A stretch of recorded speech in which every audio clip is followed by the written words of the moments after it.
Hey!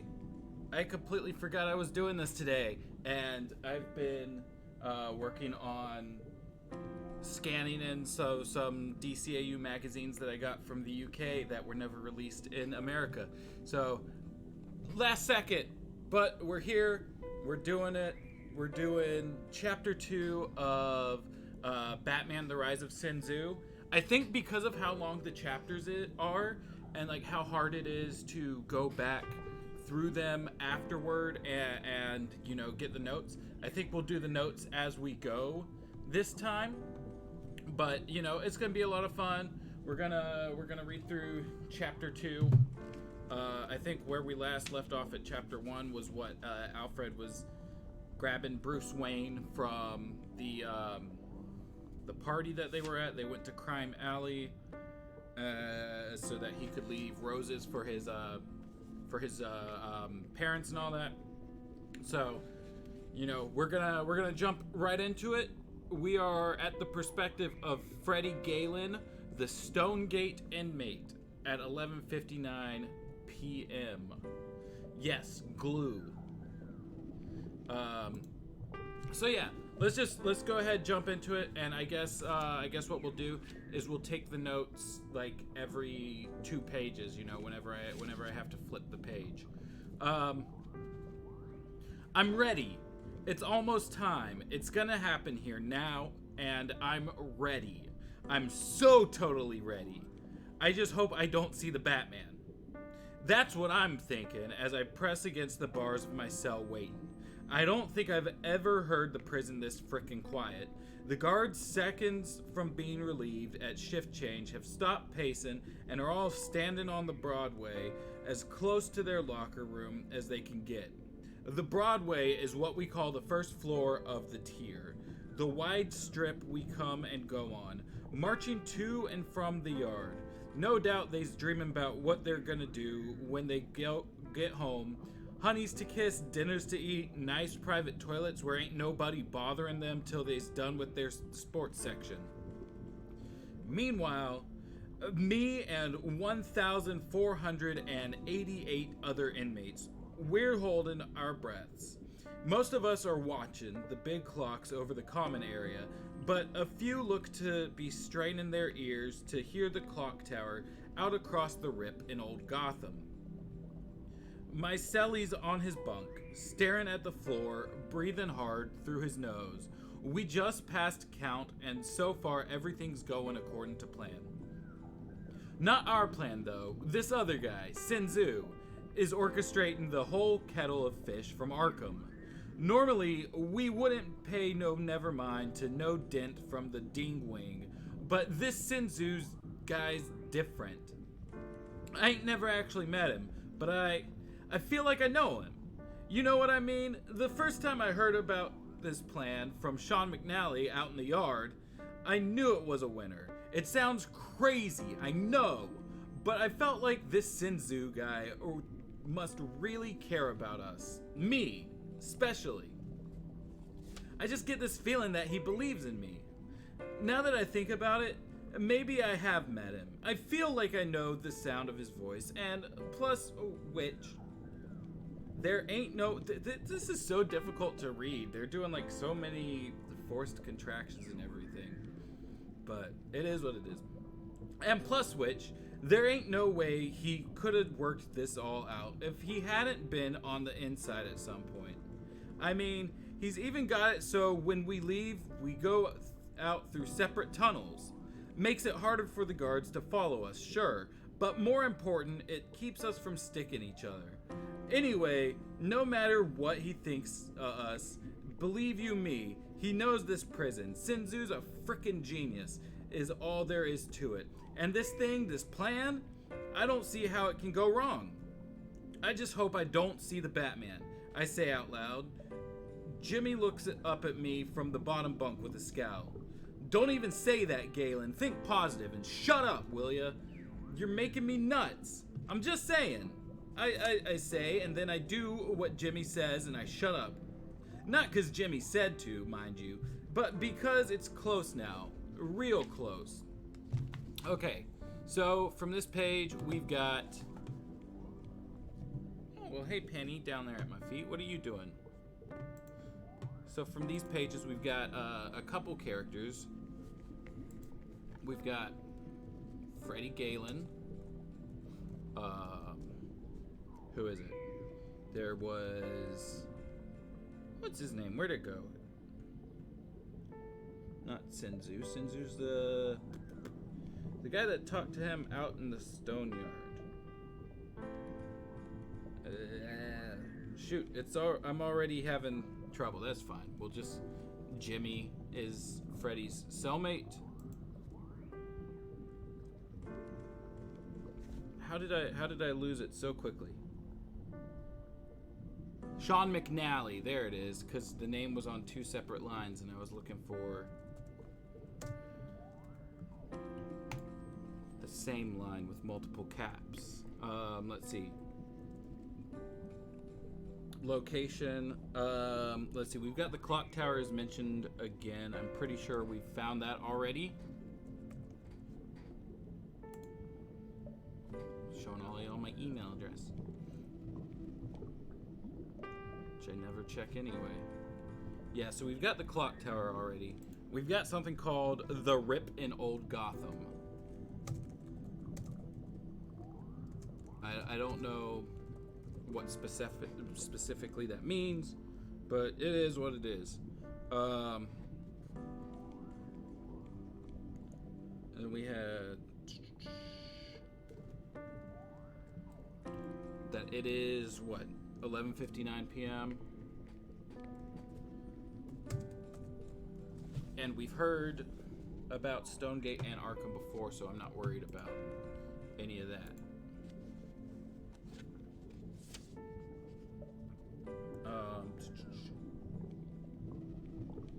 As in Rip Hunter. Is Rip Hunter a character? Because this is specifically talking about a location. It says across the Rip in Old Gotham. But anyway, back to the reading. Oh, where did my... There it goes. I've been here at Stonegate for 3 years now, which ain't nothing compared to some of the old-timers. Stonegate's maximum security prison meant to house maybe 800 felons. Of course, like every other prison in the nation, we's overloaded, and although we'd love to help out with the population count by planning an escape or two, Stonegate has a rep for being the hardest jail in the country to break out of. We're out on a tiny island, see, right in the middle of the Gotham Harbor, separated from Gotham's South Island by a real nasty channel of water known as the Rip. Okay, well that explains the Rip. You try to swim from Stonegate to the Tri-Corner Yards, say, and the Rip's gonna sink you faster than if you was wearing cement shoes. Ain't nobody ever swam the Rip and survived. I just wish I could meet the sadistic bastards who put this place up. I'd like to see if they can float. Cause of the water, too, it's always cold and foggy here. Even in the middle of the summer when it's 89 degrees over in Port Adams. And inside, Stonegate is always friggin' damp, and it stinks of sweat, piss, and chlorine bleach cleansers. The cement floors are always cold, and the bars are even colder. But let me tell you, it was a haven when I first got here. I mean, compared to the places I was imagining the Batman might take me, well, I didn't care if I couldn't get out, long as I knew he couldn't get in.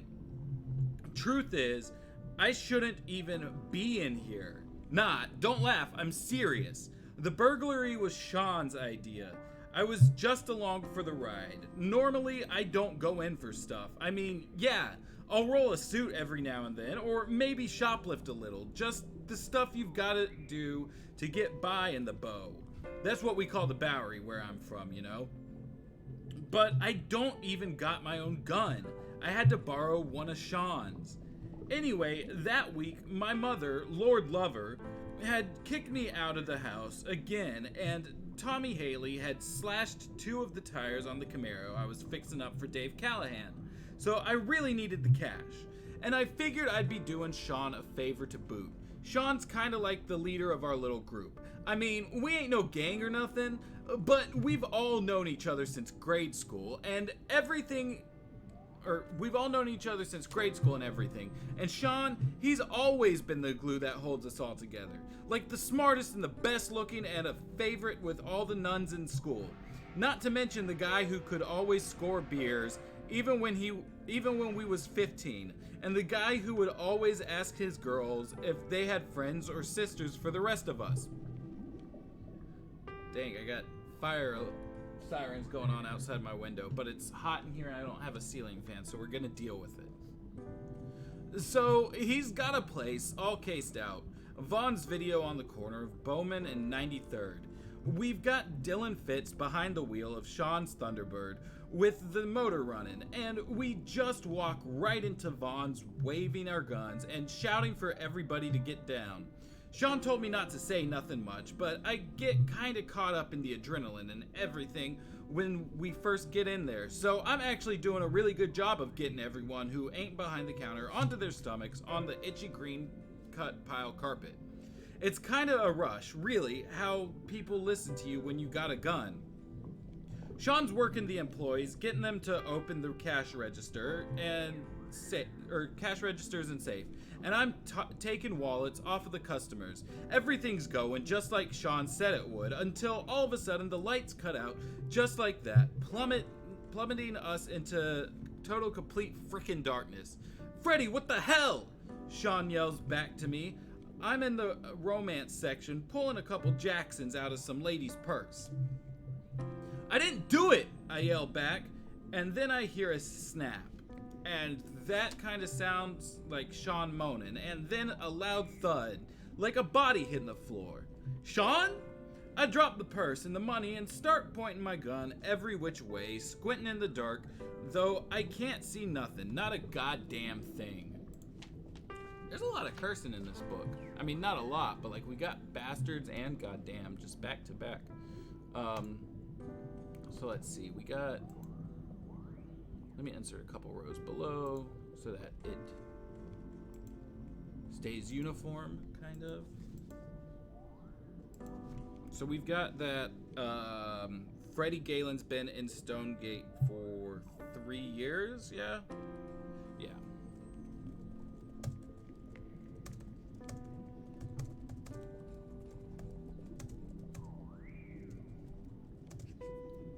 That's on page 37.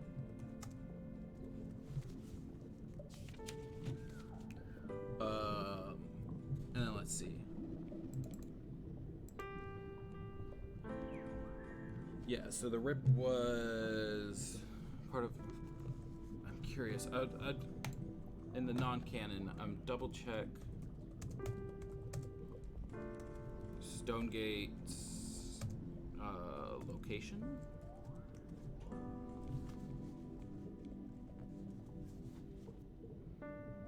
So we got a mention of Gotham Harbor and Gotham South Island.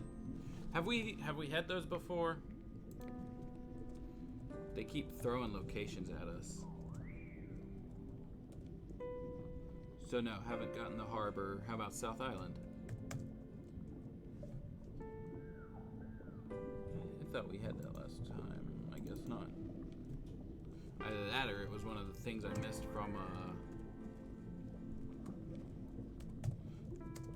you know, from reading the whole chapter and then going back.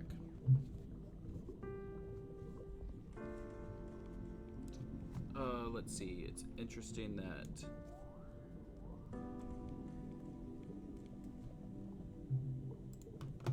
where is it? Where's the other notes and trivia? There it is, miscellaneous. They said, was it Stonegate was only meant to house about 800 felons?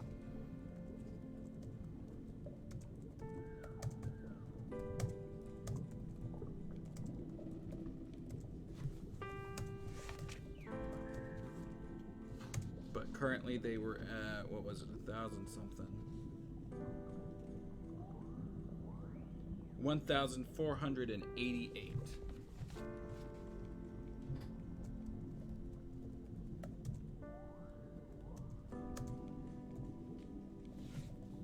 That's kind of interesting. feel like there's a lot of politics to talk with that, but I'll spare you guys right now. Let's see. And we got a mention of Port Adams, so that's a place. What are you guys all up to this lovely Thursday? Just watching me, just doing my thing?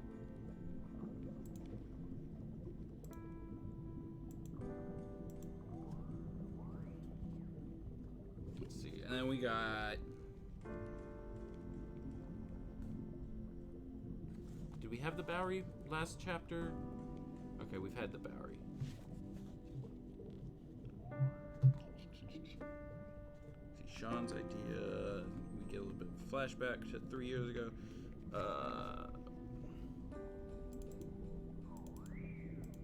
We get a mention of Freddie, Galen's mother, and then we got Tommy Haley,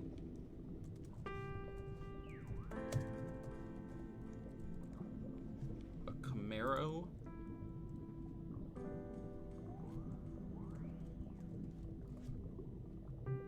Dave Callahan,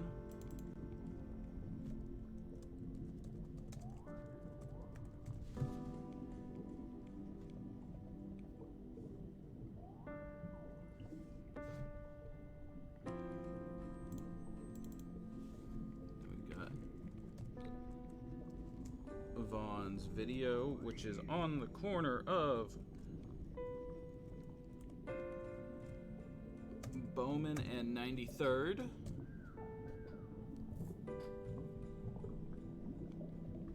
Dylan Fitz is here.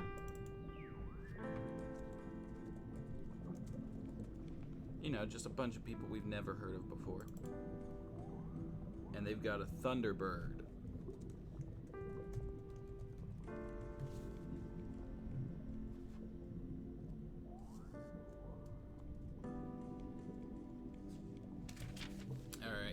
That's it for that set of pages.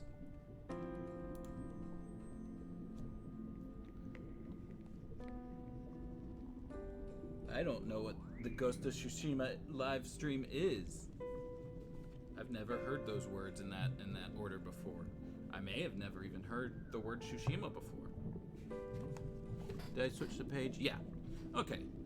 Sean, I ask again, this time real quiet like. My voice is drying up in my throat. I keep thinking I see a shadow moving. A shadow that's somehow darker than the dark.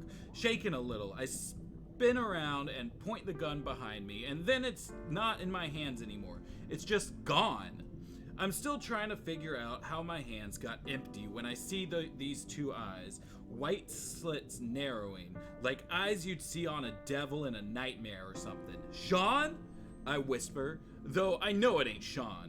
Something barrels out at me from the darkness at 100 miles an hour, and next thing I know, gloved fingers are curling around my neck and lifting my feet off the floor. Then a voice comes out of the dark, a growl, really low, and filled with hot coals and glass shards. You're not the thief who helped Sean knock off the mini-mart on 123rd last week. What was his name? Kevin! I gasp, trying to speak through the claws. I swear I feel sinking into my gullet.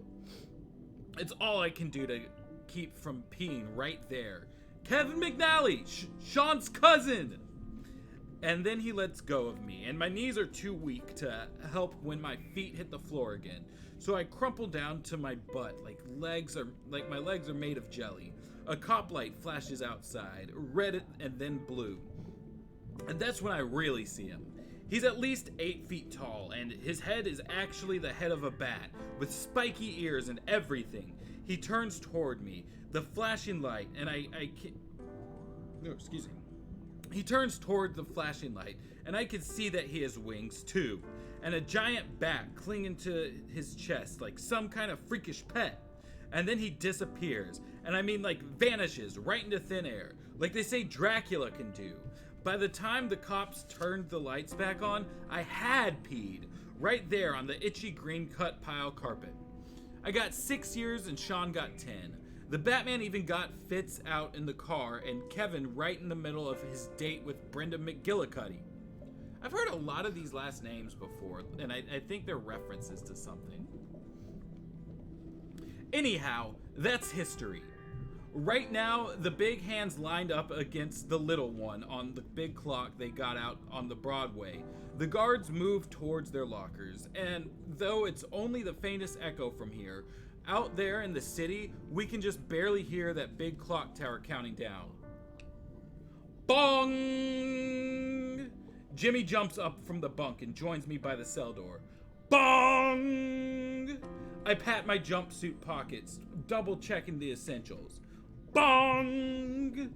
Lighter? Check. Bong! Shank? Check. Bong! Photo of Mary Cotter from back before when she got married?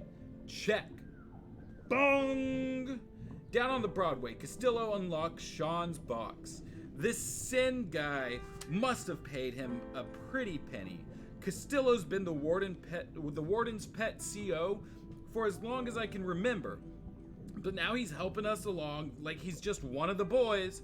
He ain't even making those stupid jokes he usually makes. He just looks kinda glazed. Bong! Sean slips out of his box, quiet as smoke. Bong!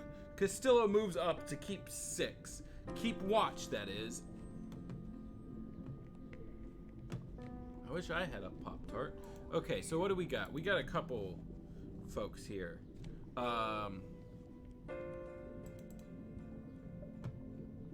Right, so we've got Kevin McNally, which I wonder is if that's a reference to Kevin Conroy, just because like that's the name that comes up right after Batman appears.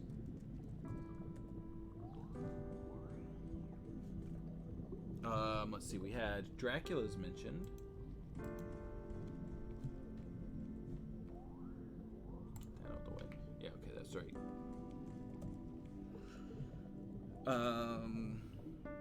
Let's see. Alternate looks, criminals, interpretation of Batman on page 40.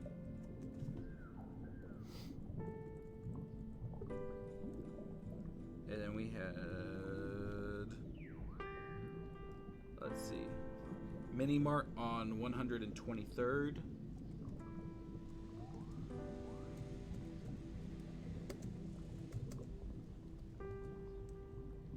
You know what, Vaughn's video was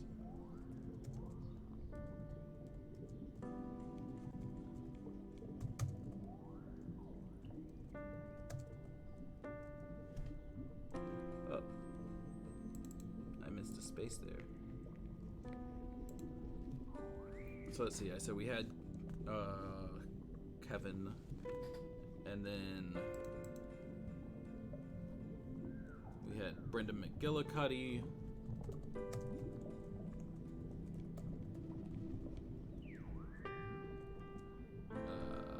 Mary Cotter. Is that a celebrity? Why does he have a picture of this woman? Mary Cotter, not Carter.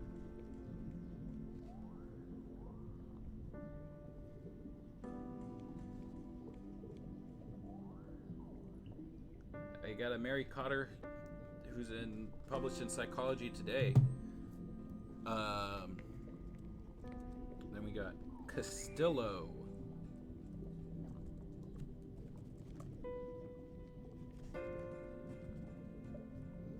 Right, and then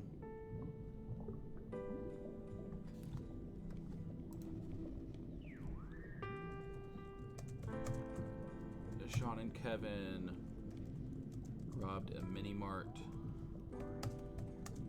the week before our current flashback. Oh, hold on. Did I accidentally? Yeah, I wrote that on something. Sean and Kevin robbed Mini Mart 1 week before flashback set 3 years ago. And then we got, Freddie got 6 years and Sean got 10.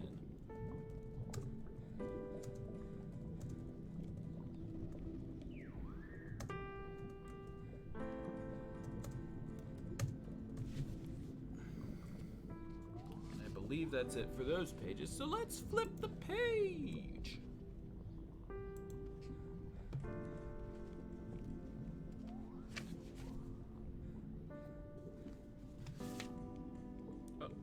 Castillo moves up to keep 6. Keep watch, that is, squinting down the hall as the second shift begins to move in. Bong! Sean reaches the fuse box. Bong! And cuts the light. Bong! Castillo backs into Sean's cell where he thinks he's gonna ride out the riot. Bong! Sean finds the master switch, and with one loud clanking sound, our cell doors slide open, and we're all shouting and shoving and racing for the yard in one big breaking tidal wave of freaked out, hopeful, mad as hell, desperate, dirty men. This is gonna work. This is gonna happen. I just hope I don't see the Batman. Jimmy stops by the guard room, skipping in place to keep his energy up, ready to dish out some payback. I come up behind him and look over his shoulder. I don't want to hurt nobody, but I got money on who takes down which guard first. Thing is, though, the room's empty. No guards nowhere. They's just gone. Come on, I urge, smacking Jimmy on the side of the arm. Everyone's shouting. I keep thinking things are in quotation marks because of the amount of apostrophes that there are all over the place. Let's go, let's go! Guard, post 2, going down. Move, move, move! Call in SWAT! Sounds like there are still some guards outside in the towers, though, because I hear shooting coming from the yard. Between that and all the yelling and the alarms now going full blast, it sounds like a goddamn combat zone. I guess it is a combat zone. I just hope I don't see the Batman. I make it to the yard as fast as my state-issue shoes will carry me, and all I can make out is little frenzies of orange jumpsuits crowding around different pieces of the fence line. Sean told me and the gang to meet up at the southeast corner of the fence, so that's where I head. The gang is just me, Sean, and Jimmy, and Kevin, and Fitz, and all the guys from the neighborhood. We're Irish, and we're Catholic, and so we kind of stick together. But we ain't a proper prison gang like the Aryan Brotherhood or the Filipino Ferrets or anything. Oh, Nazis exist in the DCAU. Nazis exist in the DCAU. We have the Aryan Brotherhood. I know we had Hitler in Savage Time, but his legacy has lived on, and we have the Aryan Brotherhood as a prison gang here during the rise of Sin Tzu. So that's something.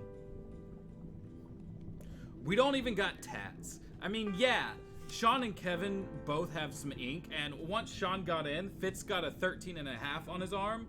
That's like the sum total of 12 jurors, 1 judge, and 1/2 of a chance of getting off. But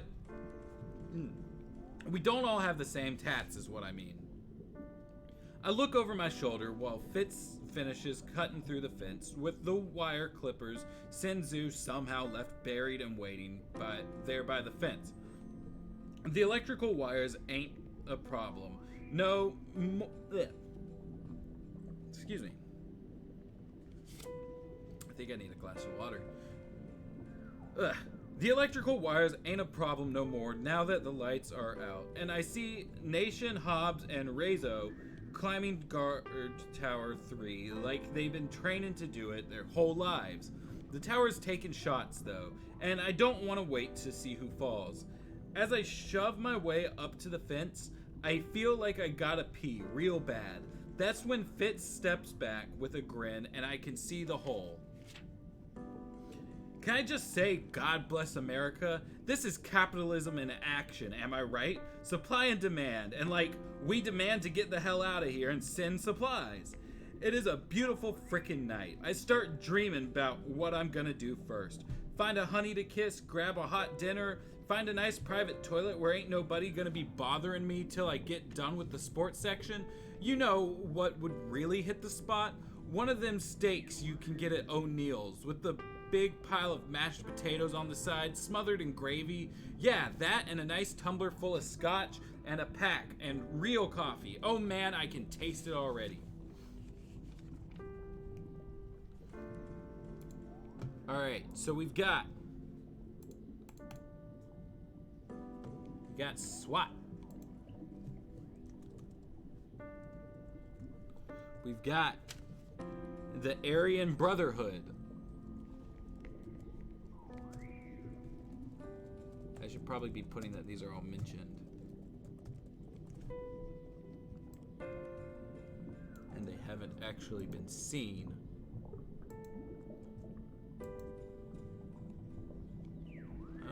I goofed up. Capitalize the C in McNally. There we go. Let's see, Filipino ferrets. The interesting thing about this Aryan Brotherhood thing is that like there was an episode for the like final season of Batman the Animated Series before it went to be the new Batman Adventures, where written by David Wise, where like the enemies at one point were going to be like a group of Hitler Youth, he said, and it ended up being canned for being too dark. So it's nice to kind of see like well, not nice. Nice isn't the right word. It'd be nice if it was a world without Nazis, but you know what I'm getting at. It's kind of interesting to see it being brought back up here. Aryan Brotherhood exists. Technically, a callback to Hitler during the Savage time.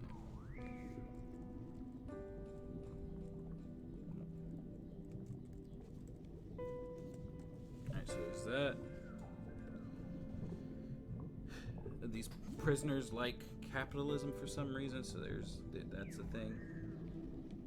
Let's see. And then we've got, they mentioned another group of prisoners. Nation, Hobbs, and Rezo. And then he said O'Neill's is a restaurant.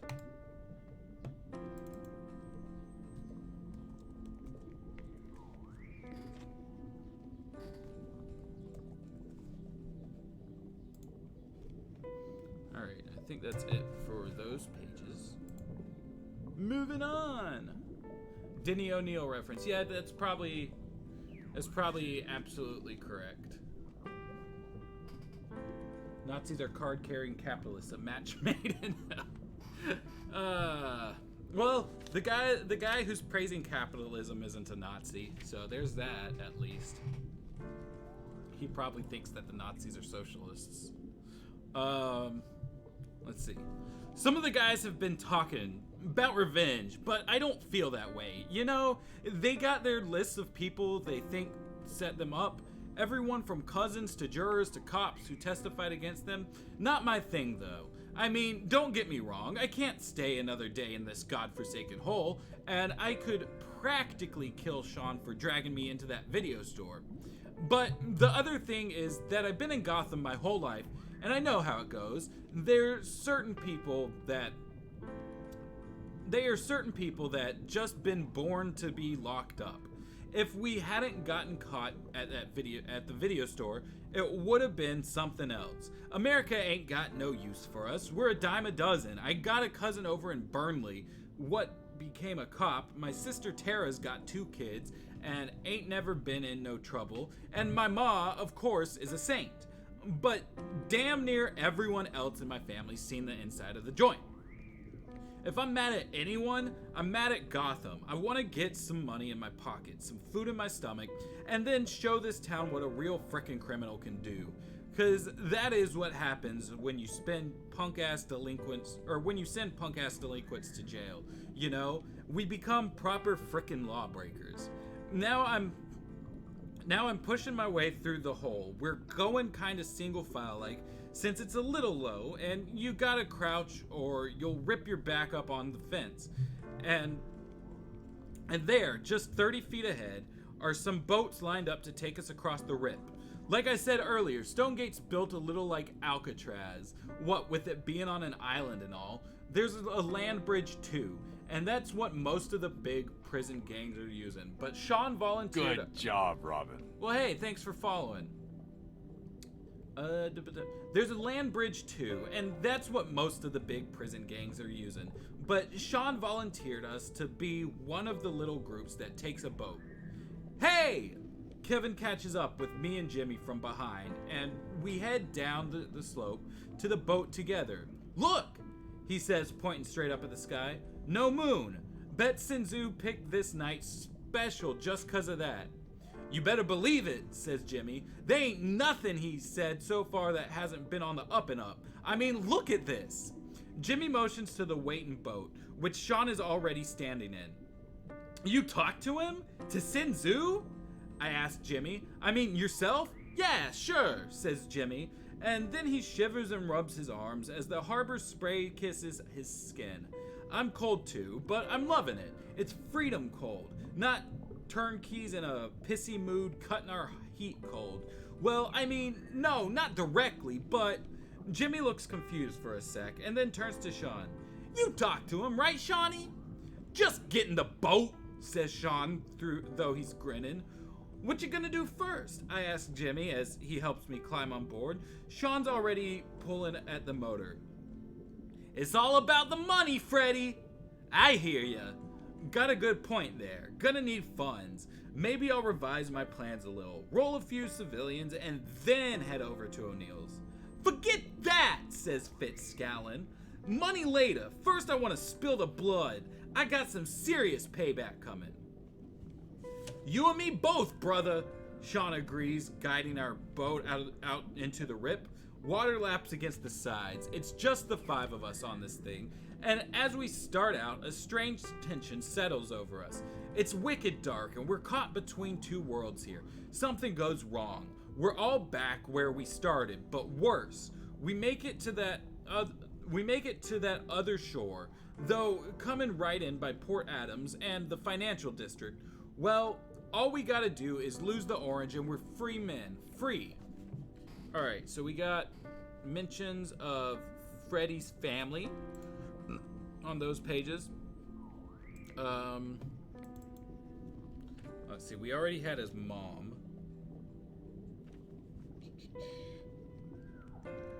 Let's see.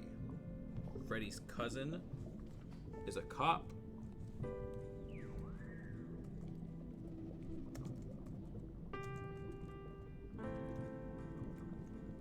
Tara, Freddy's sister. Oh, I should probably once again be putting that there just mentioned and not actually seen.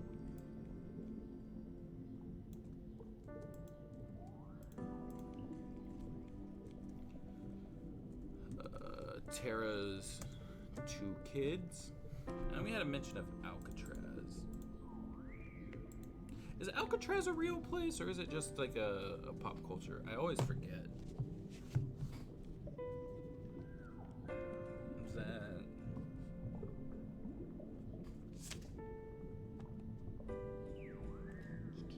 I think that is all in that one. Yeah. So let me flip the page.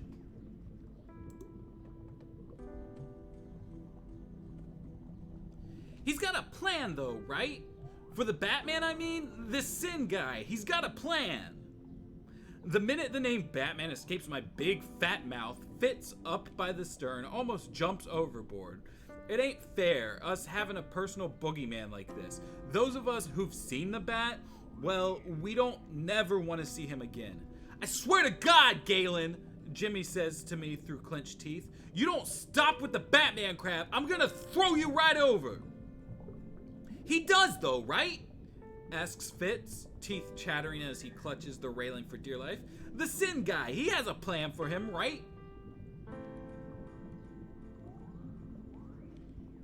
Okay, that's what I thought, that it was real, but like it gets mentioned so much in fictional properties that like you end up forgetting sometimes, and by you I mean me. Of course he has a frickin' plan, Jimmy explodes. If the bat weren't under control, don't you think he'd be here by now? Jimmy means this to be reassuring, but Fitz and me, we start looking around with real wide eyes. You don't see him coming is part of the thing. Jimmy grunts at us and turns away, shaking his head. He got brought in by the GCPD. He just doesn't know. I offer Fitz a little smile, and he exhales slowly, like he's been holding his breath for an hour.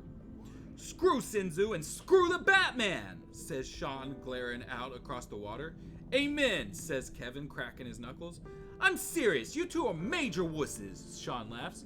I hope I do see the frickin' Batman. I ain't spent 3 years in Stonegate getting soft, you know. I'm ready for my rematch, thank you very much. I ain't even hoping, brags Kev. I'm going after him. First thing, I step out of this boat and the hunt is on. I'm gonna skin the bat alive. I'm gonna make him sorry he ever heard the name Kevin McNally. I'm gonna make that spook pay. Yeah, you and about 1,400 other inmates, Fitz mumbles. Hey, you ladies do whatever you want, Sean again. We all gotta split up when we hit shore anyway. Sin Tzu was real clear on that. He's happy to help us all out, but what we need in return is for all of us to be on our own worst behavior. You know what I'm saying? He wants major chaos, alright? Coming from every part of the city. Keep the PD jumping. That's what he wants, and that's what's gonna keep us out. Sure sounds like a nice change from the old lay low routine, says Jimmy. I can think of 6 or 7 people right off the top of my head I think I'd like to visit tonight, if you know what I mean. Kevin shares a lewd smile with Jimmy. I hesitate a second and then jump right in. But what about the Batman? Seriously, what's Sin Tzu doing about the Batman? All eyes turn towards Sean, who smiles as he guns the boat's motor. You let Sin Tzu worry about that, Kay? We do our part, he'll do his. Fitz mumbles something into his jumper sleeve. What's that, Dill? Asks Jimmy. Robin, Fitz says a little louder. His voice is trembling. No one ever says anything about Robin. That kid kicked my teeth in. I think that's our first mention of Robin in this book so far. Though for that to have been 3 years ago, that would have had to have been Dick instead of Tim, I think, because like the whole Lost Years thing. So I will just put Robin Dick Grayson question mark. And I think that was all on those 2 pages. So let's flip it. Sean reaches down and pats Fitz on the shoulder. You just do what you do best, he says, and Dylan Fitz relaxes a little against the hole. That's all Sin Tzu's asking. By tomorrow morning, the Batman, Robin, the GCPD, none of it'll be a problem. Sean's voice has a calming effect on me too. And when I close my eyes, I swear I can hear Sin Tzu's. And really, to be fair, so far so good, right? So maybe I will stop worrying about all that right now. One day I'll look back on this night and I'll think about how freaking scared I was and I'll laugh. My mood's really improving as we hit the shore. Sean helps us all out of the boat, and then we all clasp a hand on one another's shoulders by way of goodbye, and then we scatter into the night like bats returning to the... Scratch that. Like rats or bugs or something. Anyway, we all split up. Except that the city is flooded, and I mean just flooded with us. Everywhere I look, there's an orange jumpsuit and a crime in progress. It kind of starts to feel like a party if you don't think too hard about what everybody else is doing. Yeah, like a party. Except the kind where you stick to your own dark corner and mix your own drinks. I look up at the sky again, take a deep breath. Holy Saint Mary, I am free! Free! I love this big, ugly city so much I want to rip it apart with my bare hands and smear its blood and its smell all over my face. I want to be in it, in the action, rolling in it, stinking of it, everywhere, everything. It's like the worst kind of bloodlust, a hunger starvation. It's like that crazy way you feel when you first fall in love, and you know it's just chemicals and crap that'll wear off if you take it easy, and besides you want to savor it, so you tell yourself you'll take it slow, but you can't wait. You just can't freaking wait to grab that honey and lay her down and cover her with your sweat, mark her, make her yours, and before you know it, bam! It's over, and you're trying to catch your breath and realizing she's not so hot after all. Maybe, but what the hey? You're the man. So bring it on, nothing matters anyway, give that chick a kiss. Yeah, I'm elated, and then my stomach growls and I realize there ain't no canteen breakfast coming my way in 7 hours, cause I'm fending for myself now, and I admit that makes me a little bit nervous, and being nervous on my first night out makes me a little bit mad. I remember what Jimmy said and start thinking about how to make me some commissary. I want to hurt someone while I do it too. Just to make sure, to make sure I'm really free. Standing over someone you've knocked down onto the ground and then walking away with their money. Yeah, that's how you know you're free. I was going to compliment his understanding of the science behind love and lust, but then he had to talk like a pig. Yeah, he's this guy seems like a bit of a hoot. Like I enjoyed his take on like how the US prison system kind of is a self-sustaining circular pipeline of once you're in, you don't really have many options, but he's also saying all this dumb shit about like punching the fuck out of people. So I start walking up through the financial district, figuring I'll head northwest into Old Gotham, and the scene is surreal. Just totally off. It's like a movie set someone's filled up with convicts. Ain't usually much of nobody in the central business district this time of night. So you've got Industrial Boulevard, for example, totally empty except for 3 yellow cabs and 14 guys in bright orange jumpsuits kicking over Gotham Gazette stands and breaking windows everywhere just for the hell of it. Some jerk has broken into the 60 stories high von Grunwald Tower and is busy yelling something about his accountant and throwing business papers out of the 36th floor window. Like some kind of ticker tape parade, the Gotham Stock Exchange Bruford Tower complex is on fire, alarms are blaring from the Crystal Palace America's Mall complex, and 2 guys from the Aryan Brotherhood are kicking the crap out of a couple armed rent-a-cops from the Port Adams Plaza. Let's see. So we got a little bit of stuff to add to the notes from the end there. I'm pretty sure we've had Financial District in Old Gotham.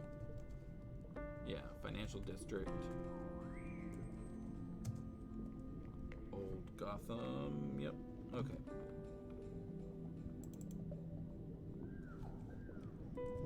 But then we just got, what is it, Central Business District?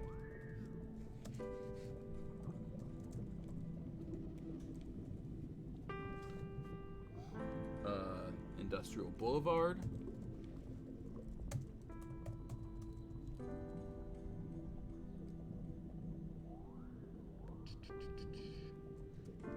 The von Grunwald Tower.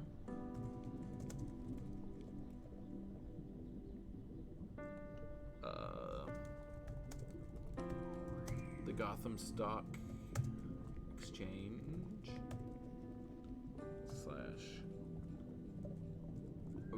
covered tower.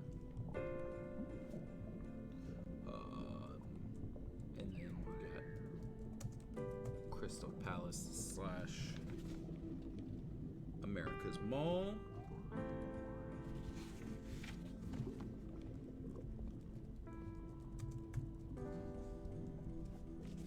And what was this? Port Adams Plaza.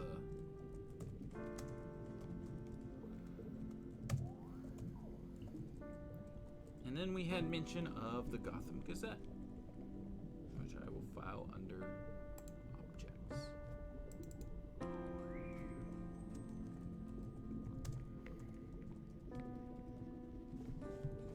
There we go. Let's turn the page.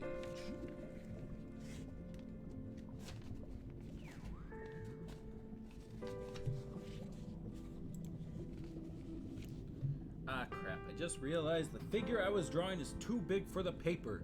Guess I gotta erase and redraw now. Best of luck, Den.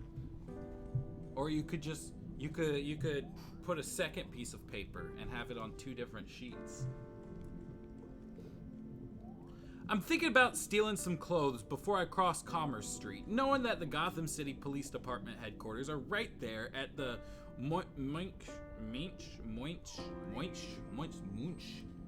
the Munch, I'm gonna say Munch, at the Munch Row intersection.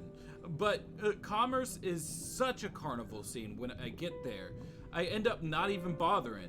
4 guys from the 3rd tier have turned over a cop car in the middle of the street with 2 cops still in it, and civilian cars and cabs laying on their horns and brakes as they try to skid around it. And this has set off a sort of riot mentality, including at least 4 active carjackings, a 7-car pileup in the left lane, and a violent in-progress mugging.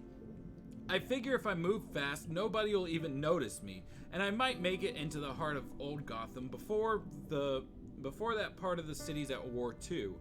I ain't even gone 6 blocks when it gets totally quiet. All that chaos is behind me, for now anyways. And in another 3 blocks, right near Crime Alley, I fall in love. There's this old dude, all done up, chauffeur style, closing the trunk of the sweetest black 1961 Rolls-Royce Phantom V. Oh my god, he's ran into Alfred.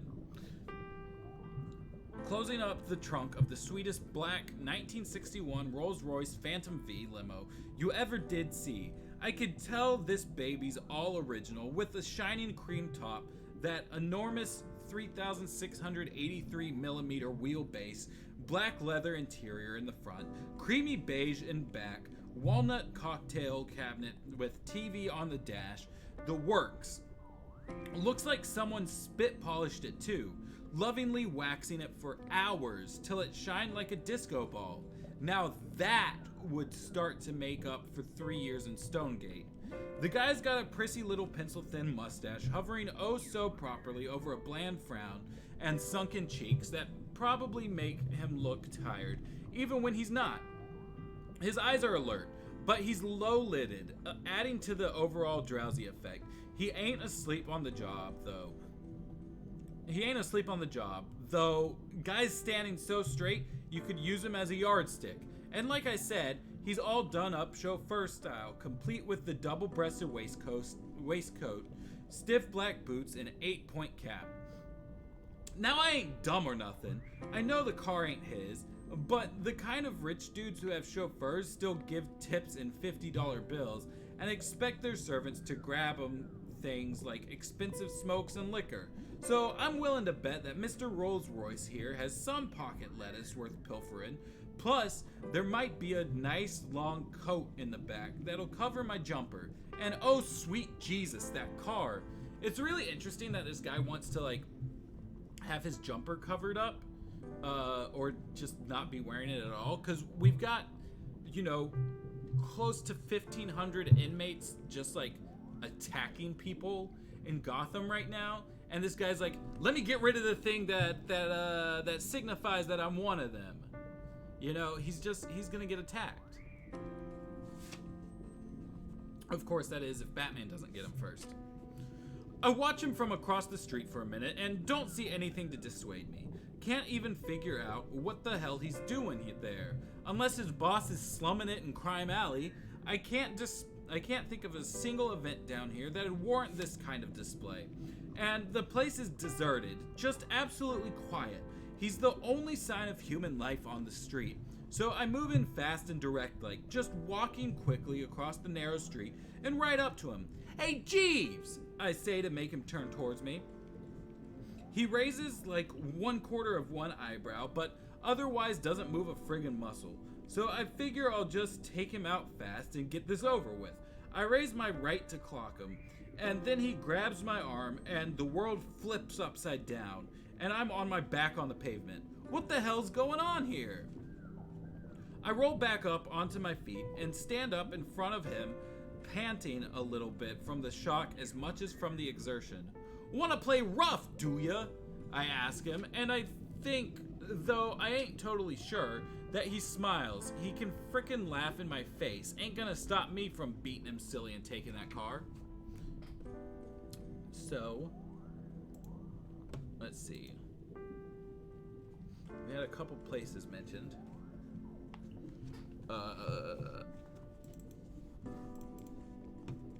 We got... Oh. We've got the Gotham City Police Department.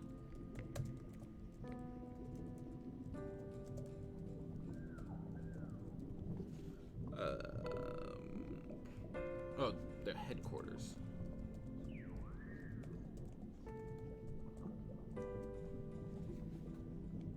Then we had which row? Intersection.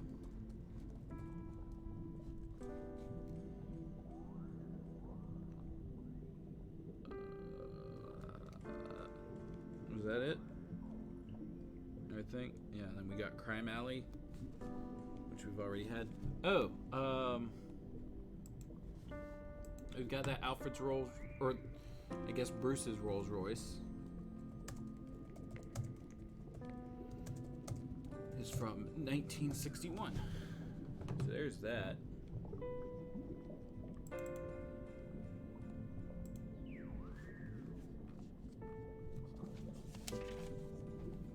And now it's time to turn the page.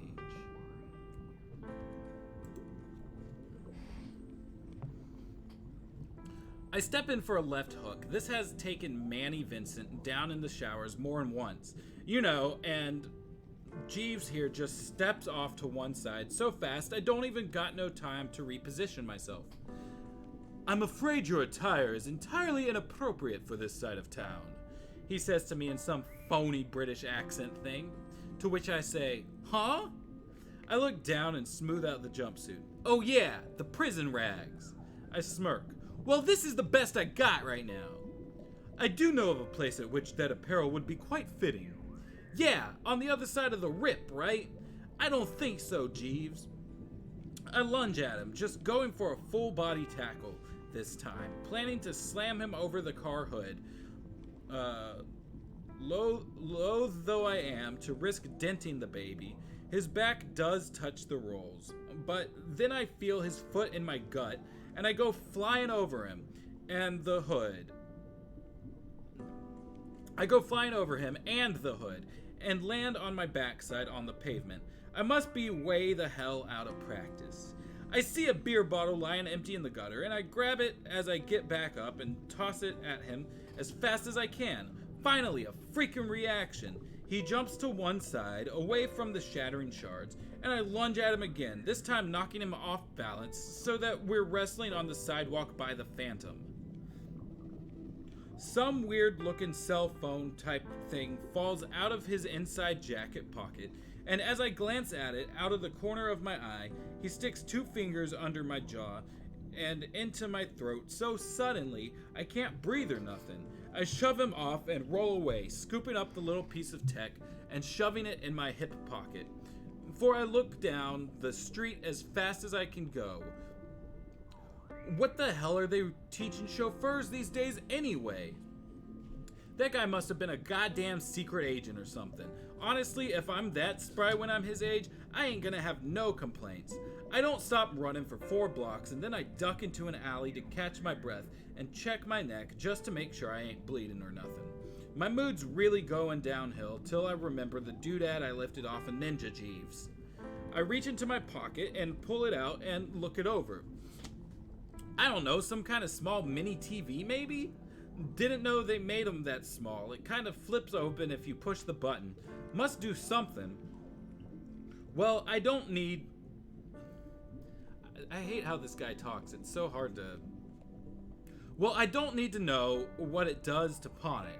I start heading for Felker's Firearms. He's been known to do some pawning on the side.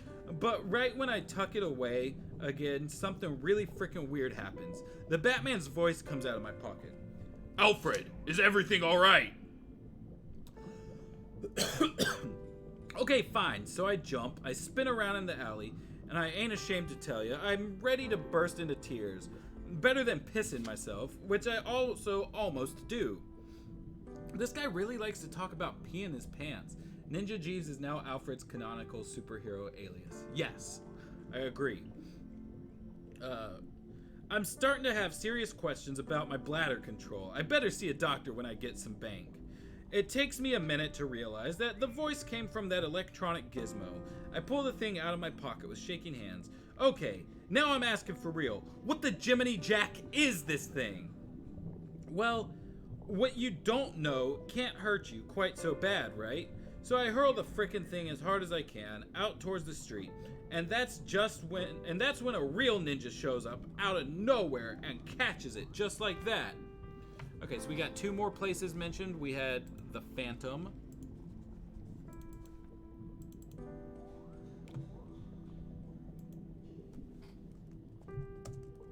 And we had, what was it? Something Firearms. Felker's Firearms.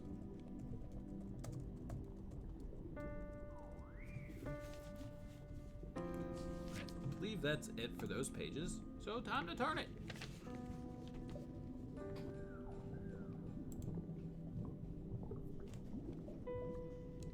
Thank you, he says real calm like, standing nearly as straight as that Jeeves guy. He's got an accent too, kinda Asian like. And then he lifts his head without looking, like he's moving at... And then he lifts his head without looking, like he's moving at all. And like he's...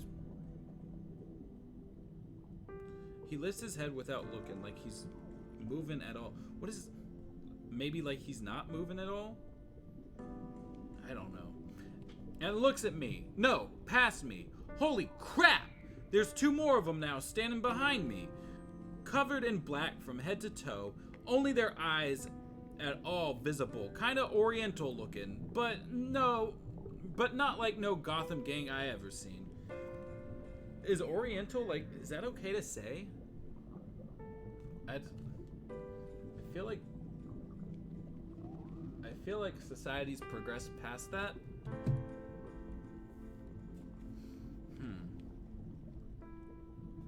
And each and every one of them with a red and black yin-yang symbol thing that embroidered on their hoods. What do you want? I asked the first guy. He's been examining the thingamabob real careful like, and now he looks up at me with narrow eyes. You're one of the Batman soldiers? He asks, pronouncing the words real precise, like English ain't what he usually uses. I start to laugh. Who? Me? You got the wrong guy, Mac. Sorry. Spooky passes his hand over his hip, and the gizmo disappears, like into some kind of secret pocket or something. Then he does one of those Bruce Lee Jackie Chan moves, standing sideways with one arm extended and one pulled back, both palms facing forward, like he's about to kick my butt, but he just nods at the other 2 behind me. They both suddenly step forward in one synchronized movement, and somehow each of them ends up with one of my arms. Hey, come on now! The Batman don't know me from Adam! There's a rustle behind me, and then either Tweedle Spook or Tweedle Spookier slips a burlap bag over my head. "You're making a big mistake!" I holler. They ignore me. I hear a van drive up and screech to a halt just in front of the alley. "No way, screw this. I ain't going for a ride with no ninjas. Not on my first night out." I kick forward as hard as I can, hoping Spooky's still in front of me. But I don't make contact with nothing. I'm struggling to try to throw off the other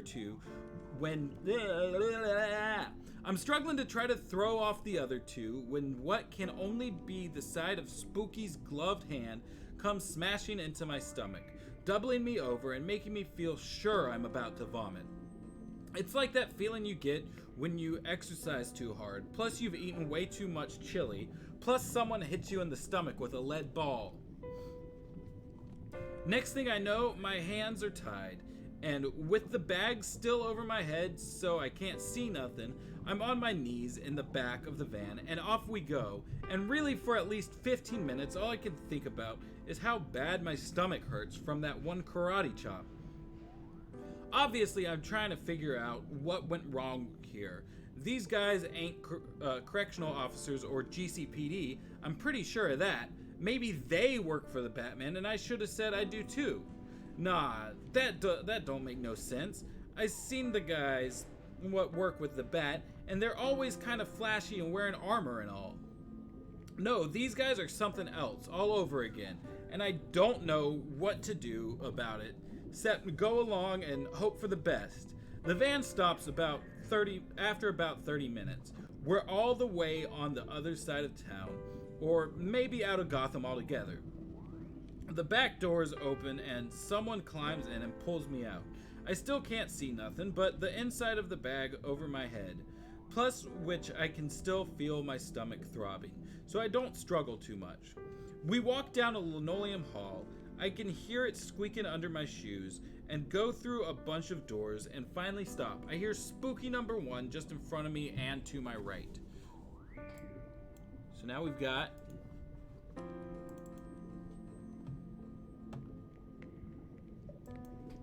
Sin Tzu's ninjas.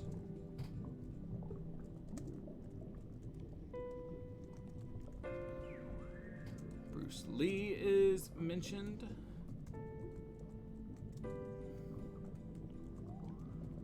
Jackie Chan is mentioned. And then we have the pop culture reference of Tweedledee and Tweedledum as Tweedle Spook and Tweedle Spookier?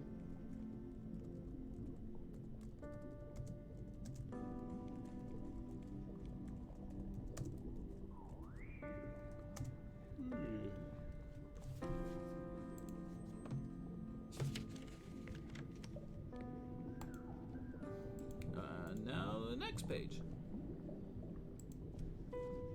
Old-fashioned and highly frowned upon, but not really considered a slur. Gus Johnson did a good bit using it recently. I had to check that out. I've been neglecting watching YouTube while on quarantine.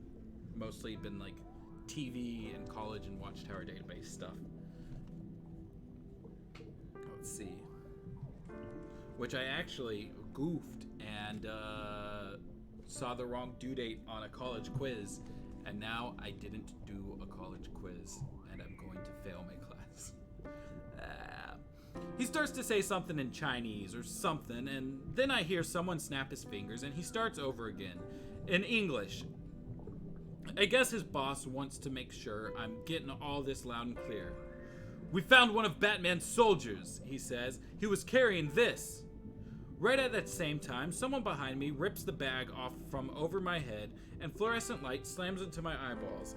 I blink and squint up, and then my jaw hits my chest. The guy standing in front of me, he's gold. I mean all gold, plated. Like someone dipped him in the frickin' stuff and let it dry, except for his hair, which is long and black and pulled back tightly, and his eyebrows, which arch up all pointy and he's got that same crazy black and red tat on his forehead that looks like that yin-yang sign the Oriental gangs are always inking on themselves. I've just barely taken it all that in when I notice his hands, or should I say claws. I don't know if they was deformed to begin with, or something went wrong when someone dunked him in gold, or what. But it's like his fingers don't end where they oughta, and instead change into these claw-like things that can't be good for nothing but shredding. Is this true? He asks me. He's holding the gizmo now, and he's also got a weird accent I can't place. I can't stop staring at his claws. He's frowning severely, and he's got these wicked high cheekbones and totally white, narrow eyes you can't see into or nothing. Like the Batman's. Are you a soldier of the Bat? I shake my head, trying to find my voice. The Batman put me away, I finally squeak. Who the hell is this guy, and where are we, and what does he want with me? I am definitely gonna piss myself now. I want to stop looking at him, but I can't take my eyes away. He's terrifying and hypnotizing, and he makes the hair on the back of my neck stand up. I wish I had known that this guy would be talking about pissing himself this whole time, because I feel like it could have made a fun drinking game where I just take a shot every time he talks about pissing himself.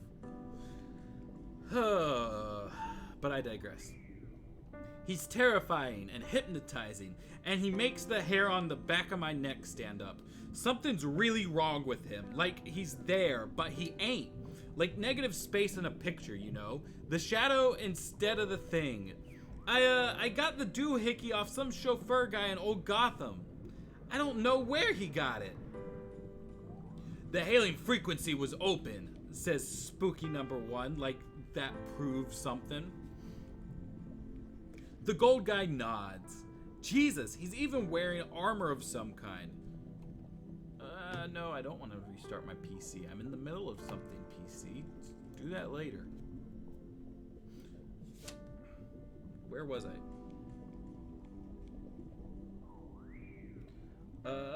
The gold guy nods. Jesus, he's even wearing armor of some kind, gold and black, and I can't stop staring at his eyes, like I'm falling into them, like they're sucking all the life out of me. We've already isolated and broken into the bandwidth they're communicating on, he says to Spooky number 1, but it could prove useful, at least psychologically, to have an actual communicator. What are they talking about? The bandwidth who's communicating on? What does any of this have to do with me? Maybe I ought to pretend like I'm in on something, so they think I'm useful and they don't kill me. Or maybe they really did make a mistake and I'm not who they want, so they'll just... Jesus, Mary, and Joseph, this is really not a good thing here. Anyway, I cut this. I'm dead. I'm just totally dead. Spooky number 1 bows like he's done something major.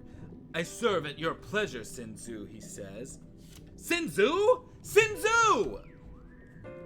Oh my god, I was so scared. I start laughing now, exhaling. Well, that sure answers my question about whether or not I ever met him before, right? No way I would have forgot this guy. Damn, no wonder the plan worked so well. This guy's obviously a major player, a genius even. I am seriously impressed. I mean, truly, what presence? And ninjas and everything, even. Nice. Sin Tzu's the real thing, all right. Whew, am I relieved. You Sin Tzu? I say. There wasn't anything new on those pages, so we're good to keep trucking. You Sin Tzu? I say, still laughing with relief. It's a real pleasure to meet you, sir. I'm Freddie Galen, one of the guys you busted out of Stonegate tonight. You know, from Sean McNally's team. I smile wider, but he just keeps staring at me with those depthless white eyes. So I continue. No way he doesn't remember Sean. Everybody always loves Sean. Me and the boys, we'd all just like to say thanks, especially my bunkie Jimmy. He was doing Buck Rogers time. That's what we call it when your parole date's so far into the next century, you can't even imagine it, you know? I turn to grin at Spooky number 1. So that seems to imply... That's interesting. That seems to imply that they're in, that they're still in the 90s, right? So I'm gonna. I know we're in the middle of a page, but I wanna get that note down before.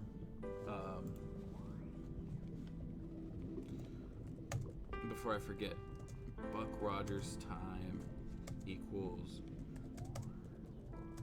when your parole date is so far into the next century.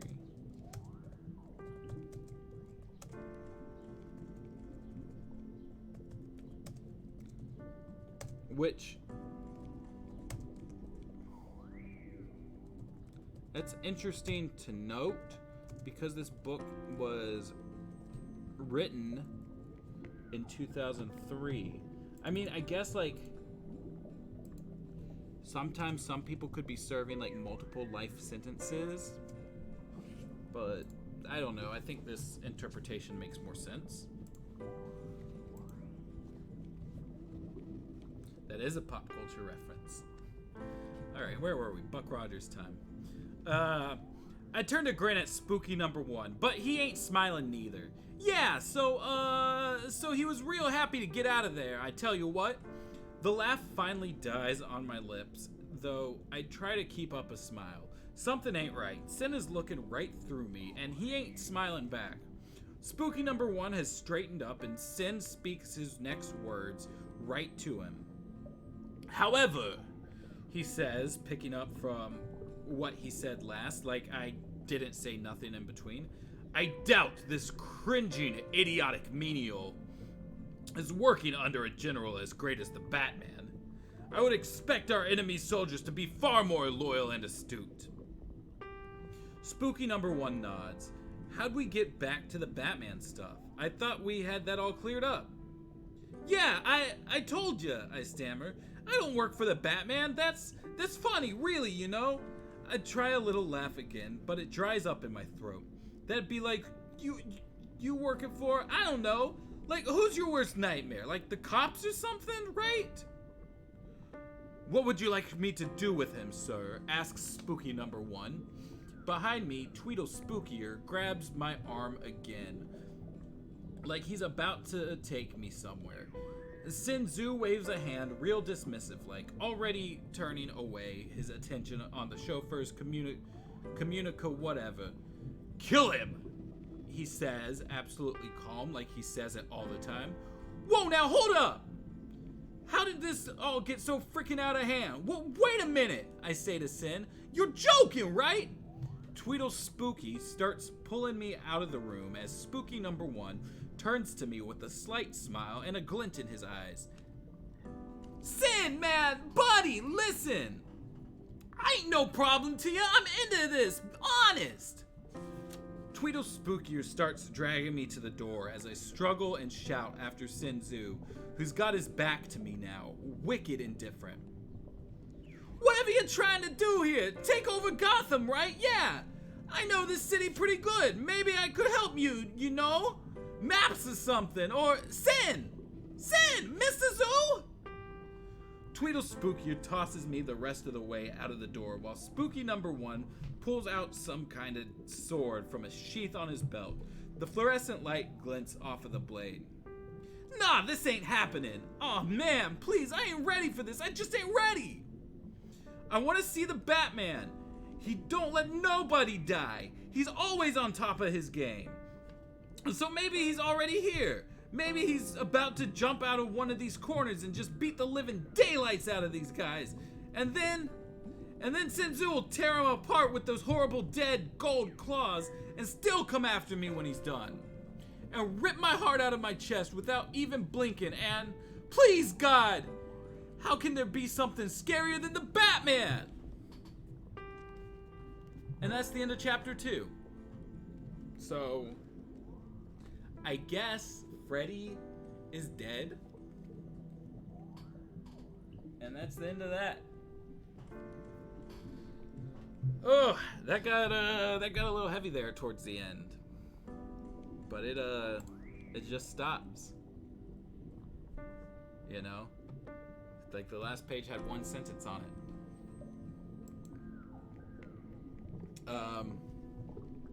So next week, as you can see, we'll be picking up with Jonathan Crane / the Scarecrow. This was a lot faster than the past couple times, just doing the notes as we're reading thing. I don't know if that makes the experience a little more annoying for you guys, or if it's better because we're saving time. But you know, you guys can discuss and give feedback in the Discord or anything if this new way is kind of, you know, goofing up the gum works of the operation. Personally, I enjoy doing it this way because of the fact that you know, now I've got a free 40 minutes that I wouldn't have had doing it the other way and going back and trying to remember all of those names that we did. But that's the end of this. So I'll see you guys next week and or in the Discord. Have a fun one. Den likes the new way. All right. Well, that's all we need, because Den is the most ardent supporter of the book club. But yeah, so I'm gonna go ahead and get off. You know, see if my college professor got in touch with me about the quiz that I missed, because I tried to email her earlier to see if I could make it up. So y'all have a good day, and I'll see y'all next week and or in the Discord.